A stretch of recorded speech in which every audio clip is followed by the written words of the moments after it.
in this part, we are going to tackle about the Article 1297 and the Article 1298. So let's start with the Article 1297, where it states that if the new obligation is void, the original one shall subsist, unless the parties intended that the former relations should be extinguished in any event.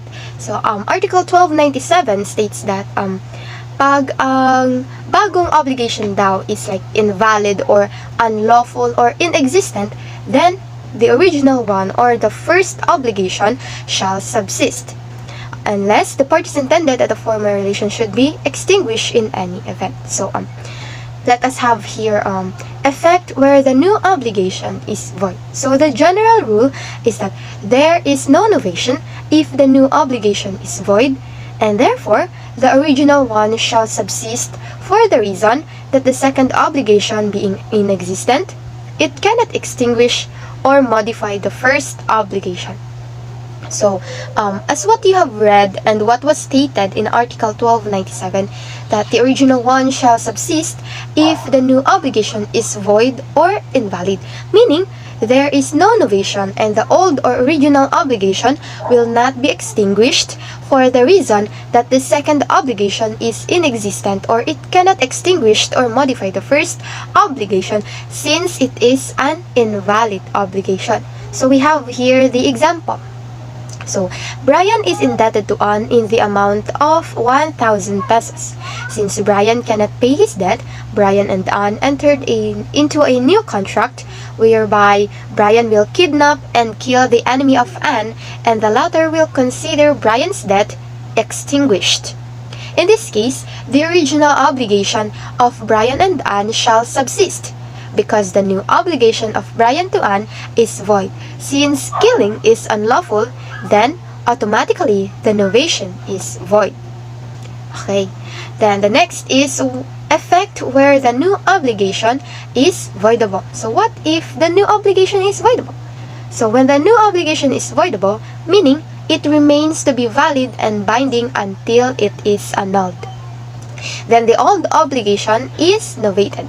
However, if the new obligation is annulled, the old obligation shall subsist and the novation shall be set aside. So, we all know that voidable obligations are valid until annulled.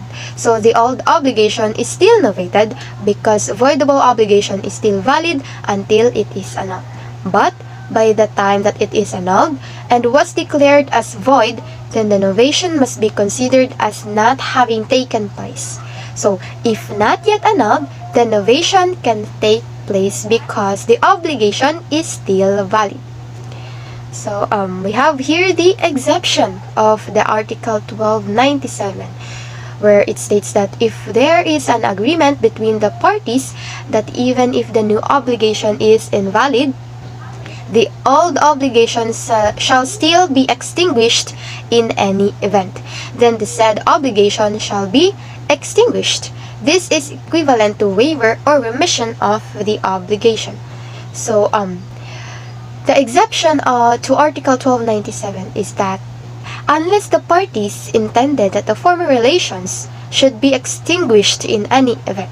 So, even if the new obligation is void, kahit na unlawful ito or inexistent or what, then the original obligation will not subsist. Since there is an agreement between the two parties that the obligation will be extinguished in any event. So, kahit obligations yung mag-arise.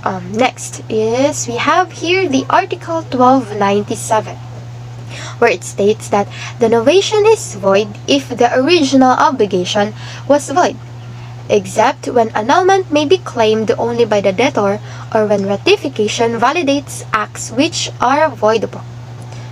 So, we have here what is the effect where the new obligation is void or voidable. So, a void obligation cannot be novated because there is nothing to novate. Like, if the old obligation is void or non-existent, then there is nothing to novate. Because in the first place, void obligations technically ay di talaga sila nag-i-exist. So, there's nothing to novate. Ano pang ino-novate mo? Then, however, if the original obligation is only voidable, or if the voidable obligation is validated by ratification, then the novation is valid. So, if the old obligation is voidable, novation is still possible, provided that the obligation has not yet been annulled. Remember, voidable obligations are obligations which are valid until annulled. So, if the original obligation is ratified, it can be novated. Siyempre, back to the rule, to the general rule, if an obligation is annulled and it was nullified, then it is now a non-existent obligations. So, there's nothing to novate.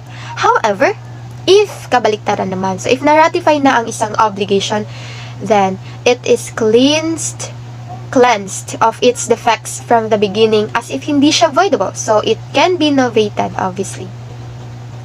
Novation will not take place since it is a void obligation. Yeah, just like what was written there. So, yeah, to sum it up, when the original obligation is void, then novation cannot occur, cannot take place. So that is one of the requisites of a valid novation. It should have a previous valid obligation. Article 1299. If the original obligation was subject to a suspensive or rescindatory condition, the new obligation shall be under the same condition unless it is otherwise stipulated. So this one talks about the effect if the original obligation is conditional. For example, nakatouch na yung original obligation or like nasabutan na. Tapos karon nagsabot na sad sila og new obligation. Now, the condition attached to that old obligation will also be attached to the new obligation. So, magkakaroon pa rin ng condition yung new obligation. Except pag merong contrary stipulation.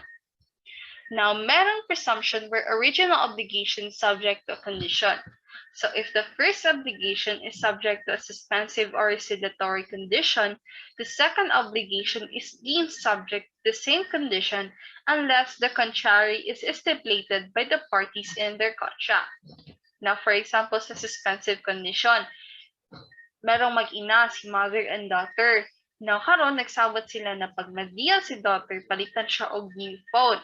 Now, kadugayan, naglahi sila sawot, sila po di daughter na laptop na lang, dili na lang phone. Now, sa bago nilang kasabutan, wala naman siya dito ang kondisyon na dapat ma-deal si daughter. Now, is the new obligation still subject to the condition?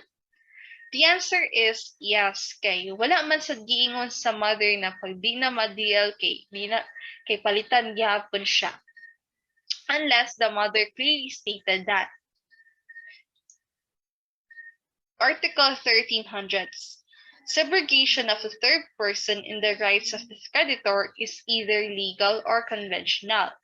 The former is not presumed except in cases expressly mentioned in this code. The latter must be clearly established in order that it may take effect. So this one talks about more on subrogation and the two kinds of subrogation. First, let's talk about muna sa subrogation. So subrogation means is the substitution of one person, which is a subrogee, in the place of a creditor, which is the subrogor, with reference to a lawful claim or right, giving the former all the rights of the latter, including the right to employ all remedies to enforce payment. Now, there are two kinds of it. First is the legal, when it takes place without agreement but by operation of law. So, kailangan talaga siya expressly provided or merong batas na nagsasabi na ito ay may subrogation. The next one is the conventional, when it takes place by express agreement of the original parties, which is the debtor and the original creditor, the third person, which is the new creditor. So, dapat it must be clearly established in order that it may take effect. So, kailangan talaga siya clearly established. Article 1301. Conventional subrogation of a third person requires the consent of the original parties and of the third person.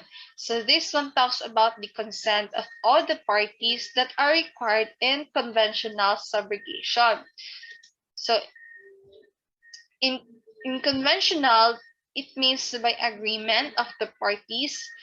So dahil by agreement, kailangan yung consent ng all parties ay meron. So why or bakit kailangan na merong consent of all the parties? Why is it required? So in the debtor side, it is because he becomes liable under the new obligation to a new creditor. In the old creditor side, it is because his right against the debtor is extinguished. In the new creditor side, it is because he may dislike or distrust the debtor. Article 1302, it is presumed that there is a legal subrogation when a creditor pays another creditor who is preferred even without the debtor's knowledge, when a third person is not interested in the obligation that pays with the express or approval of the debtor, and when even without the knowledge of the debtor, a person interested in the fulfillment of the obligation pays without the effects of confusion as to the latter's share.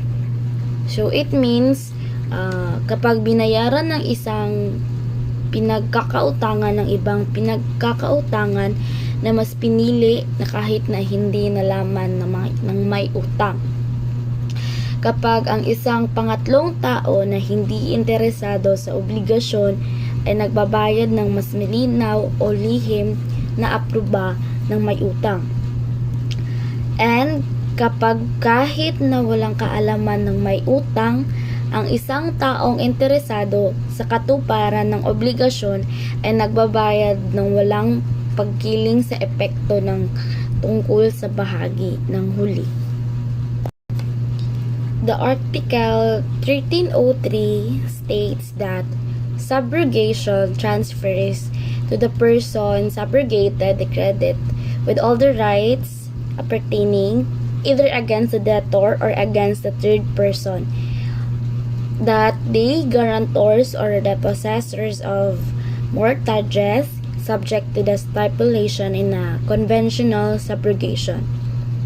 So this means that the effect of legal subrogation is to transfer to the new creditor the credit and all the rights and action that could have been exercised by the former creditor either against the debtor or against a third person, that the guarantors or mortgagors simply stated except only for the change in the person of the creditor, the obligation subsists all the respects before the novation.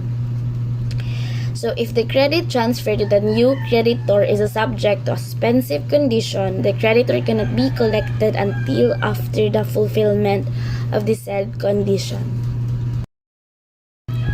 The example of Article 1303. So if A owes B a 50,000 secured by a mortgage on the land of A, if A is a third A to B and C will be subrogated in B's right so that he can have the mortgage foreclosed in case A fails to pay the 50,000 debt to him. Example number 2. A owes B a bank of 50,000 guaranteed by a guarantor which is C. If A fails to pay B may pursue the guarantor C and will be subrogated in B's right to recover the 50,000 from A. Article 1304 states that a creditor to whom partial payment has been made may exercise his right for the remainder, and he shall be preferred to the person who has been subrogated in his place, in virtue of the partial payment of the same credit. So, ang isang nagpautang kung kanino na isalin ang bahaging bayad ay maaaring magimtim ang kanyang karapatan para sa kakulangan, at ito ay nakalaan sa taong pumalit para sa nasabing pagkakautang. So, example for that is debtor and creditor entered into a contract of sale which A or the debtor promised to pay creditor in purchasing goods for 2 installments, which established a two surety bond of security of payments. Upon failure of the first installment, creditor brought an action to debtor and first surely for satisfaction of first installment.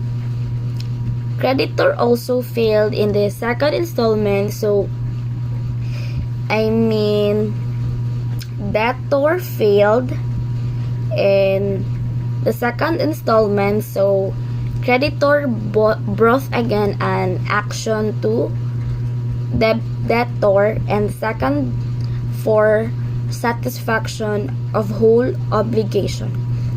So the two sureties is subrogated the obligation of 2 installment of A which he failed to deliver.